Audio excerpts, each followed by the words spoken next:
raincoat today. You know, he would look out and You'd be listening to the coast. If the coast was roaring, you knew what it was going to do. Yeah. And it still does the same. It still uses it. So those are just a few of my memories. Yeah.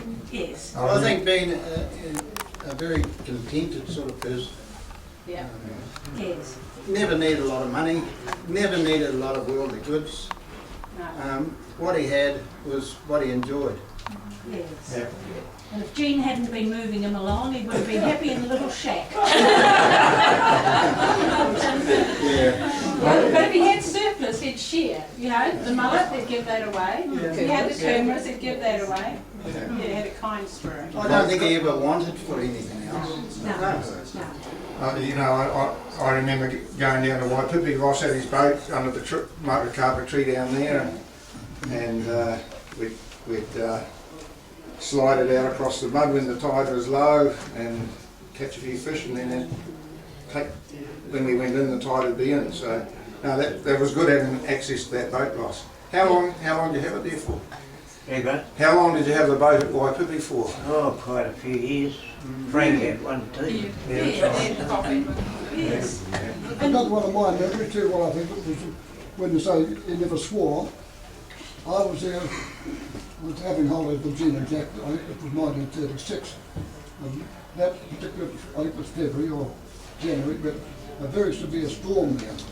And Jack's private word was his 134 in the garage over Wally's place, at the Rosser place, and that was flat. And I don't know whether Jackson's boat was not that way. Might have been the second time. Yes. And Dad said holidays at the farm. All the nieces and nephews got their holidays at the farm. Yes. Yeah, those were highlights. I mean, I was actually too little to remember them very much. You know, I'm not very old, so I can't remember them that far. But no, I remember the holidays at the farms. And that's read to the neighbours too. Yes. Yes. And Noah, thank you for looking after Dad when my mother died. We did appreciate that. Yeah. Kept him in his own home for many years. Yes, he knew he couldn't stay there any longer, and he said, I've got to go to hospital. And I said, well, you just can't go to hospital because you want to, but he ran down that path to Estuary Village, and he was happy there for many years. He met many old friends who used to come in for afternoon tea, like Don Hosking and all the old identities who lived there. He had happy days there. Anyway.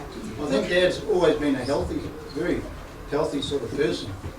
I don't really ever remember him being sick, except once he slipped off the rails at the sail yards and bruised his side of his leg. And that was probably the only time I ever remember him being in bed sick. When he left the farm, which he didn't want to do, he got a stomach ulcer and he went to hospital for a few days with that. Yeah. And but other than that.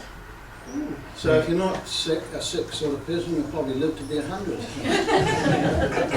That's good, John, because about 9 years ago, you know, when you have stock, one had a bit of foot rot, and the vet said, oh, you just, you know, give an injection in the tail, you see, just on the top of the tail. So I thought, oh, that's good. So Lorne gets one in behind the thing, they put the thing behind it. Silly me, I get in, you know, behind it, you see. What do they do when you put the needle in? Ouch! And just here, you might see me with this.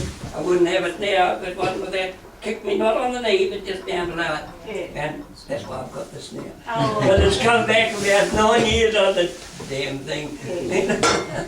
Yeah, It happens. this little horse was given to them by the Gill family on their golden wedding, so it's been around a while. And that was because Jack McGill was Dad and Mum's best man. Yes, yes, yes. Well, I'm going to be up.